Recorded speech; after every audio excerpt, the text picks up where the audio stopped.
Halo, salam bertemu kembali kepada anak-anak, terutama di dalam pembelajaran IPA. Pada pertemuan kali ini kita akan membahas bagaimana cara perkembangbiakan tumbuhan lumut atau bryophyta. Seperti kita ketahui bahwa bryophyta atau tumbuhan lumut adalah sebagai tumbuhan perintis atau vegetasi perintis.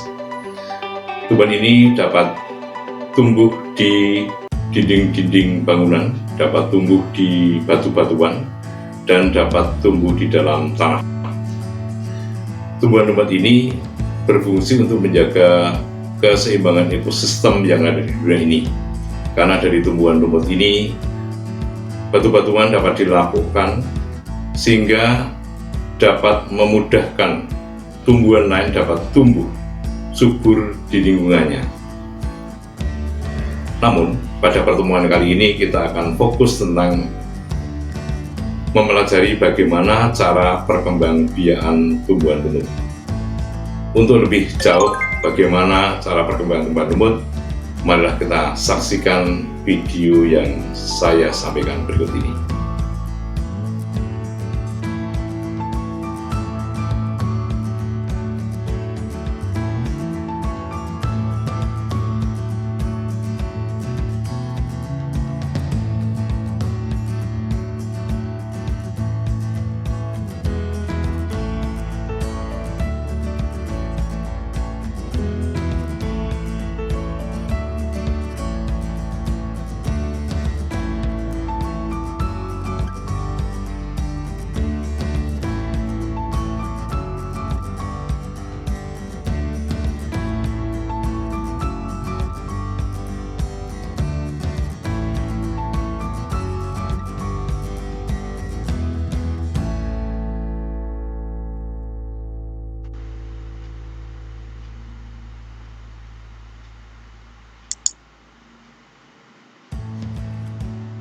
Perkembangbiakan tumbuhan lumut atau bryophyta.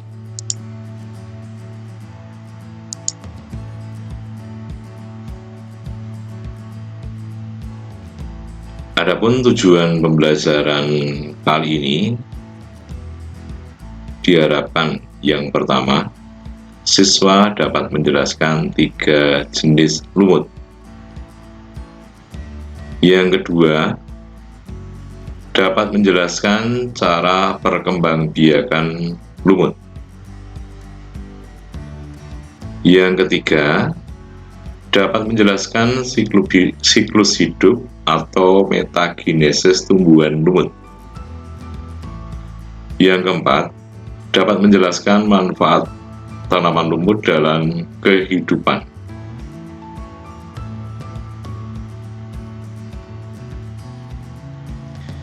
Macam tumbuhan lumut. Yang pertama adalah lumut hati atau disebut sebagai Hepaticopsida. Tubuhnya berupa lembaran-lembaran. Yang kedua adalah lumut tanduk atau Anthoceratopsida. Yang ketiga adalah lumut daun atau yang disebut sebagai musky. Secara skematis, 3 jenis lumut tadi atau 3 macam lumut tadi dapat dilihat seperti berikut. Bagian bawah, ini pada lumut daun, yaitu bagian bawah berupa rhizoid, jadi bangunan seperti akar namun bukan akar yang sesungguhnya. Kemudian ada batang di tengah, ini namanya kauloid, ini juga belum batang yang sesungguhnya. Kemudian daun-daun yang ada di sini dinamakan phylloid, yaitu daun yang belum sesungguhnya. Dan bagian atas ini adalah kotak sporangium, yaitu berfungsi untuk menghasilkan spora. Pada lumut hati ini tubuhnya berupa talus yang berupa lembaran-lembaran. Kemudian muncul bangunan-bangunan alat perkembangbiakan yang berupa antheridiophore dan sporangiophore di sini. Kemudian lumut tanduk juga sama, bagian tubuhnya berupa lembaran-lembaran, kemudian bangunan-bangunan yang muncul seperti tanduk. Ini juga sebagai alat perkembangbiakan generatif, yaitu antara diofor dan sporangiofor pada tumbuhan lumut tanduk.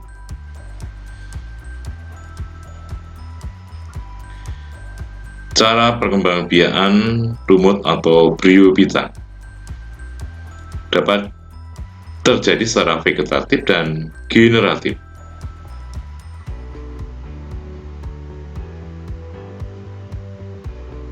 Secara vegetatif atau tidak kawin yaitu sebagai berikut.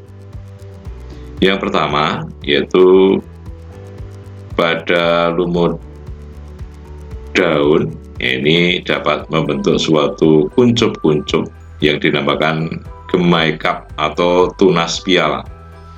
Apabila gemaikap ini tumbuh menjadi dapat tumbuh menjadi individu baru, kemudian lepas, kemudian dapat menjadi tumbuhan lumut yang baru.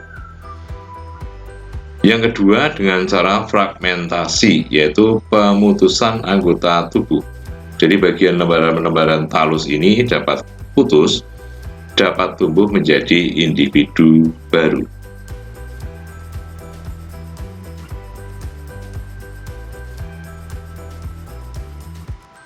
Secara generatif, yaitu dengan membentuk antara diofor dan archegoniofor ya. Ini bisa kita lihat sama-sama. Ini pada lumut hati, ini pada lumut tanduk, ini pada lumut daun.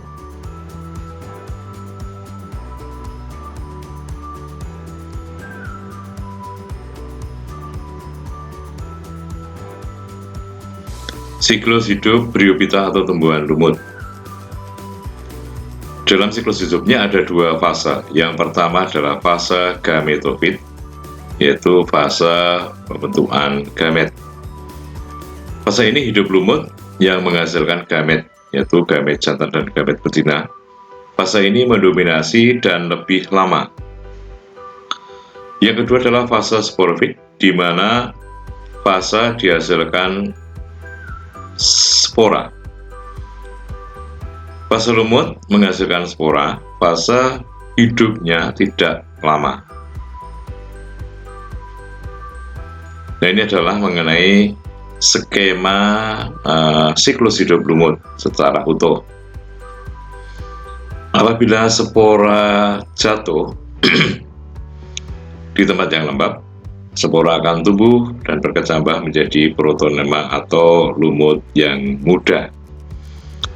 Lalu protonema ini akan tumbuh menjadi tumbuhan lumut dan mengalami perkembangan.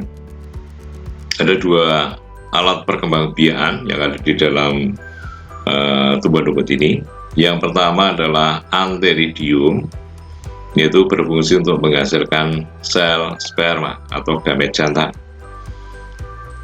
Yang kedua adalah archegonium, yaitu yang berfungsi menghasilkan sel telur.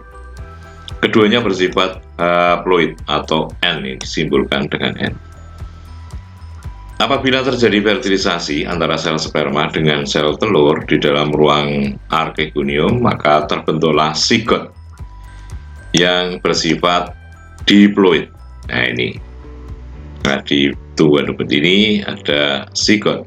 Kemudian mengalami perkembangan, membentuk yang namanya sporofit muda. Nah, ini sporofit muda yaitu bangunan yang ada di bagian atas. Sporofit muda akan berkembang menjadi sporofit dewasa dan akhirnya akan menghasilkan bangunan yang menjulang yang di dalamnya terdapat ruang kotak spora atau sporangium. Di dalam sporangium dihasilkan spora. Pada proses pembentukan spora ini melalui suatu proses pembelahan meiosis, maka spora bersifat N atau haploid. dan begitu seterusnya dalam siklus itu. Dalam tiap kali pergiliran keturunan akan mengalami proses yang berulang-ulang seperti ini. Nah, ini adalah mengenai siklus hidup tumbuhan lumut.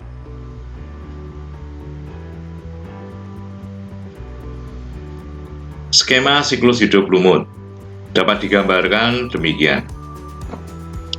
Apabila spora akan membentuk protonema, yaitu tumbuhan lumut yang masih muda. Nah, ini sebagai generasi gametofit. Di sini diterangkan bahwa pada gametofit bersifat N atau haploid, tubuh besar, kemudian hidupnya lama, kemudian membentuk gamet, yaitu karena ada bangunan antheridium dan archegonium. Antheridium menghasilkan sperma, archegonium menghasilkan ovum. Dan apabila terjadi fertilisasi, terbentuklah sigot yang bersifat 2N. Nah, setelah ini mengalami fase yang namanya fase sporofit. Pada fase sporofit, nah ini dikatakan di sini disebutkan bersifat diploid atau 2N. Kemudian tubuhnya kecil, hidupnya tidak lama, dan membentuk spora.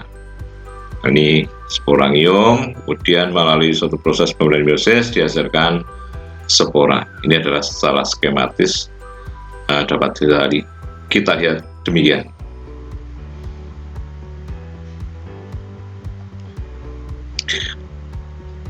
Selanjutnya, manfaat tanaman lumut di dalam kehidupan. Yang pertama, sebagai pionir atau perintis. Sebagian besar lumut dapat melapukan batu-batuan untuk membentuk nutrisi tanah. Seiring dengan terjadinya pelapukan fisika dan kimia pada batuan, akhirnya tumbuhan lain dapat tumbuh. Selain itu, lumut juga membantu menjaga kelembapan, menyimpan nitrogen, dan menyimpan air di dalam tanah.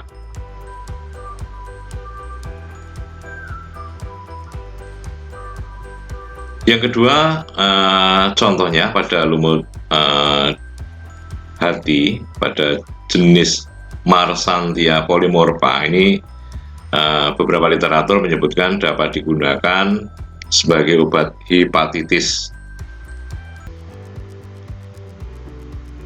Kemudian jenis Sphagnum ini dapat digunakan sebagai bahan bakar dan pengganti bantalan kapas.